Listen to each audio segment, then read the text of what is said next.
বাহ বাহ বাহ, এই সুন্দর দৃশ্যটার কোনো তুলনা হয় না।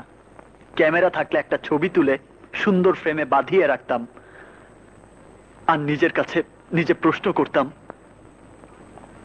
আমি কত বোকা। আকাশ, তুমি?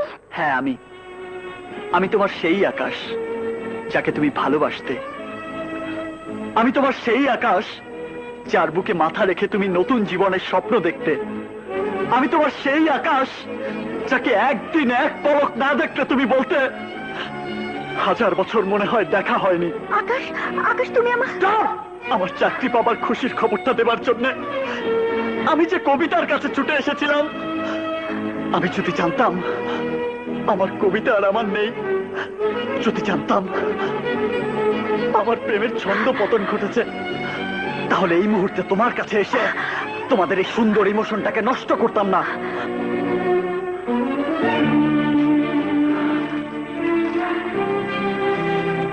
এতদিন আমি জানতাম তোমার জীবনের 1 নাম্বার সিরিয়ালটা হলাম আমি। আজ অন্তত একটা উপকার হলো, তোমার এই নতুন প্রেমিক জেনে গেল তার সিরিয়ালটাও 1 নাম্বার নয়।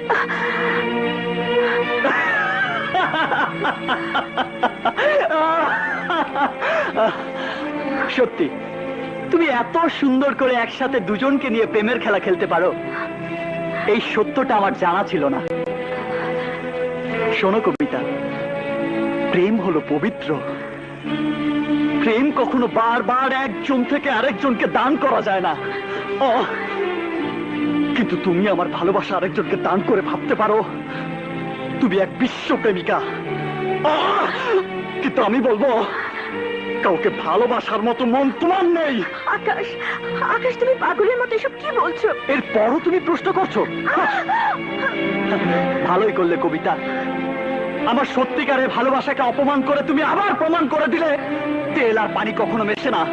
তুমি আবার প্রমাণ করে দিলে ধনী আর গরিবের ভালোবাসা ক্ষণিকের আবেগের কিছু কথা মাত্র, যার সাথে বাস্তবতার কোনো মিল নেই। আকাশ, তুমি কি আমার কথা শুনবে নাকি নিজেই বলে যাবে? নতুন করে আর কি বলবে? আর কি বলার আছে তোমার? গুড বাই, গুড বাই কবিতা। দাঁড়াও, তুমি ওকে ডাকবে না ভাইয়া।